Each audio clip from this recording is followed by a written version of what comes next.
Hey everyone, happy holidays. It's a little bit after Christmas, it's just before New Year's, and I've managed to get myself some free time and actually start doing some work back on the BMW. To this point, it's pretty much all stripped to where I need it to be, interior wise, so I can start putting the subframe in, patching up some rust and that kind of stuff. Engine bay is just about stripped down to what we need it to, race car wise, but I haven't done anything body or chassis wise to it yet. This is kind of where we're sitting. With the $600, the stuff I still need to buy, I still need to find a steering wheel. I'm hoping I can find one used locally. I'm gonna get a switch panel, and I need an electric fan for the engine. I could probably just get that at a junkyard. That's all pretty minor stuff. There's a few things that I kind of need. So I've started gathering parts for the non-AC flywheel conversion. Just so I got a little less rotating mass. The AC flywheels are really heavy in these cars. So I've got myself the flywheel. I found that cheap, junkyard stuff. Same with the starter for it. But I do need a clutch and I need the new flywheel bolts. That's going to be the expensive part. That's almost $360 worth of parts, just those two things. So that's going to take up a big chunk. Wheels and tires, I got to figure out what I'm going to do with that. At the moment, I have none. I've test fitted 13-inch wheels, so I know they fit, but am I going to use 13s if we're going to run it as a Bandit? Because 14s might be better, easier to get radials than 14-inch tires. And a gauge package, I've got one in mind. It's about $200. I could put the car on the track without it, but I'd prefer not to, so we'll see. Stuff that I'm gonna want. So I've got a seat for it at Pops's. It's a nice seat. It's not a full containment seat. If I can come across one for a decent price, I'll probably forego something up here and get that. That's where it sits, right? Everything's out of pocket in this garage. No sponsors to help with that stuff out, so that's kind of the position I put myself in, and I'm okay with that, so we'll make it happen. Removing the doors gives us easier access to the area that we will be working on.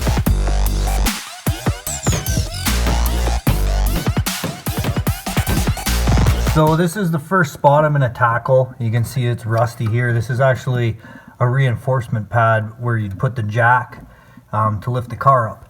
So I'm just going to hack that out. We're not going to need that particular section in order to jack the car up. So I've kind of traced out the spot that I want to cut out, and then I'm just going to fill it with a piece of tin to match. Complete amateur hour. I forgot to turn the camera on when I cut the hole out. Anyways, here's the hole. I've polished it up with a wired wheel. Found a little bit more rust up here. Not quite sure what I'm going to do with it yet, because in a future life, this section of the car is probably not going to be there.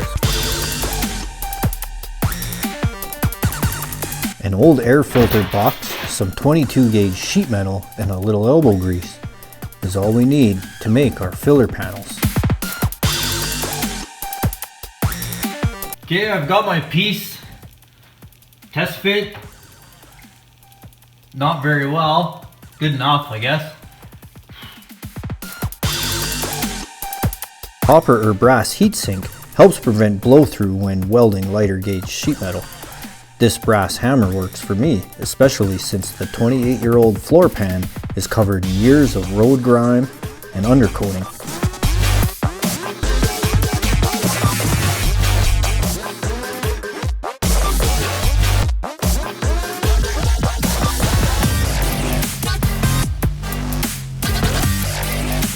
I'm not really skilled enough to explain how I form up these pieces. I basically fold up some cardboard and hit things with a hammer until it fits good enough that I can weld it together. So because BMWs are awesome, they already have the battery in the trunk, and they've got this big power cord that runs up to the front of the car. This thing here probably saves me $50. That's awesome. What else is awesome about it is there's a little path here for that cable to go, and that's where that cable was clipped in. It was clipped in with plastic fittings and stuff. what I'm going to do is I'm going to utilize that track. I've got some 3/4 inch electrical conduit, and I'm actually going to bend up a pipe that runs through there to keep that protected all the way back, and then if I need to run any other wires through it, I can, and then I'll tack it in place, and I'll be able to do that the same on both sides, and that'll give the wires to the back a protected path to prevent any wires from getting sheared or pinched or arcing out. First step is to get a rough measurement of the cut length, so I'm not fumbling around with a 10-foot length of pipe.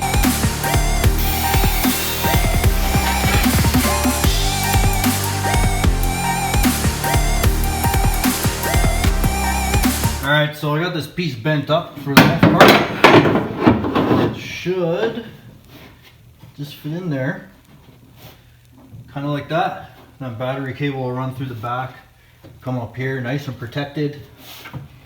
I like it, and I'll just end up probably tacking that to the chassis. I'll do the same on the other side. Hopefully I can make one as nice.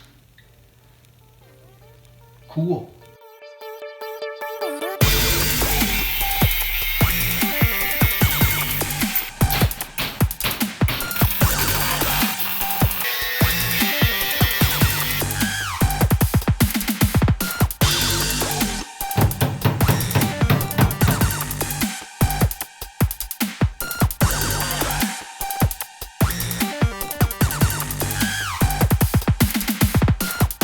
Okay, the crappy stuff is pretty much over with. I got the holes patched in the floor, and I'm gonna move on to subframe rails and the pads for the roll cage. I'm gonna do an offset cage in this one, similar to the Chevette. Basically, we found where the subframe is built into the car and just reinforce that. It looks like there's a nice heavy duty pad right here, a couple layers that I'll be able to attach some 1/8 steel to, and then I think I'm going to cut out a hole here. I'm going to extend my frame rail into the front horn, and then I'll be able to plug weld it from the outside as well, and essentially tie it all the way in right to the back. Before they changed the rules, after I built the Chevette, basically what we did is we ran our frame rail along here, and then I just hacked all this right off. We didn't need any of that stuff. Can't do that anymore, especially in the Bandit class. We can't do that. So I think I'm gonna line myself a nice 2-inch strip all the way down, mount it near the back, mount it in the front, weld it to the floor all the way around. It's gonna be a lot of work.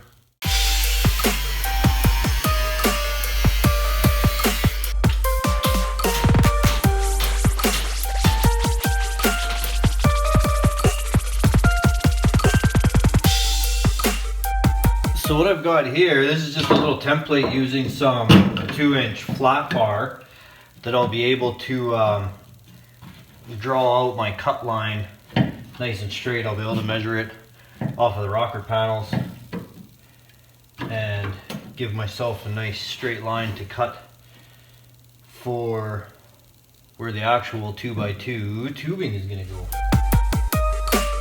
With the location sorted on my template, it gives me a nice straight line to trace along the length of the floor pan.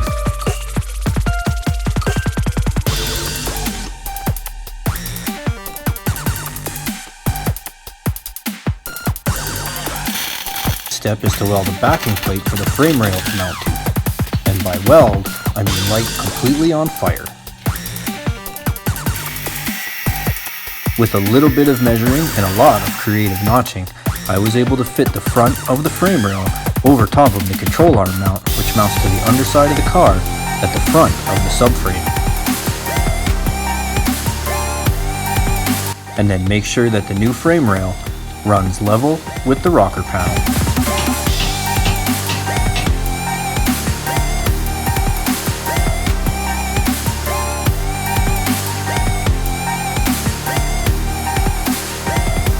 So this is where the first frame rail is gonna sit. I'm pretty happy with the fitment of it. I'm a little bummed out. I cut way more of the floor out than I needed to. what should I do? Should I cheat and try and smack it up with a hammer and see if I can still weld it? Or should I try and put that strip back in? Oh man, that sucks. Otherwise, I got a really nice fit up here where it reaches the front horn. I'm going to, I should be able to fill that gap or fill it with a piece of metal, and I'll be able to weld it right to the front horn. And then I'm going to build a cap that kind of goes down the side and over top. And then I'll be able to get some plug welds in on the front horn. That's really going to tie it in nice. Tack the floor all the way down, which is going to suck, right into the back. And that'll be a good spot. That's going to be a good anchor point for the cage. Where the front horn meets the front of the subframe and the lower control arm mount, I was able to weld a tab that will connect all 3 points together before starting to weld the frame rail right to the floor.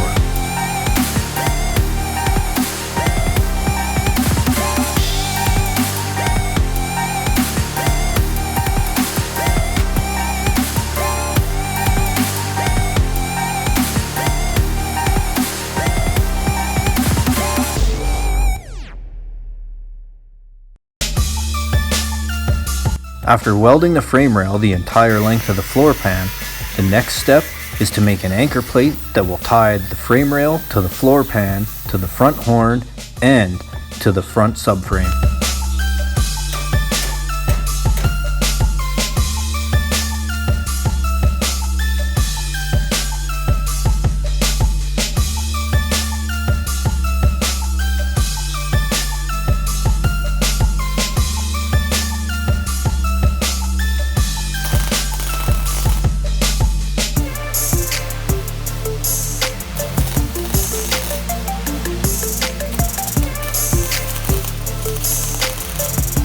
So what I've got going on here, I've got this whole cap plate that's going to tie this new frame rail into the front horn and into the subframe.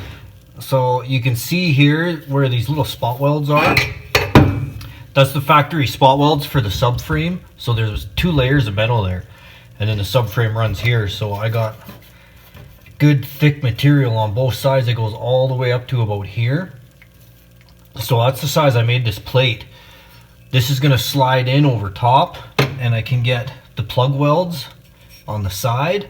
And then I've also put some holes here so I can plug weld it to the top all the way around and give us a really good anchor point. So that it just slides in like that. It'll take a little bit more finessing with a hammer.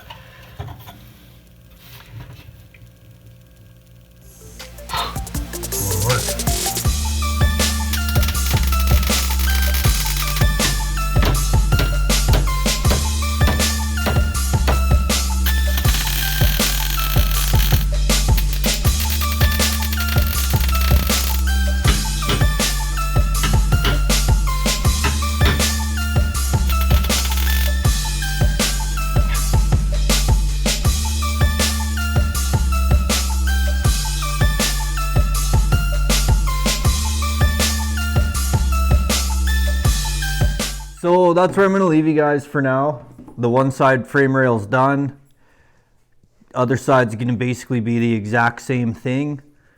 Got a couple pads that I'm going to be mounting in different areas on the floor that the cage will attach to as well. And that won't be very exciting. Keep posted to my Instagram page, and I'll post some updates as I'm working on that stuff in between videos.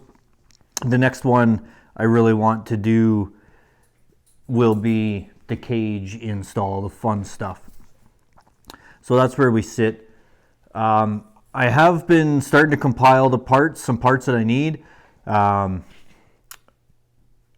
Since the last video, I have done the wheel stud conversion on here, and then the steel that I've bought to do the frame rails and stuff like that. And this is kind of where we're sitting money-wise.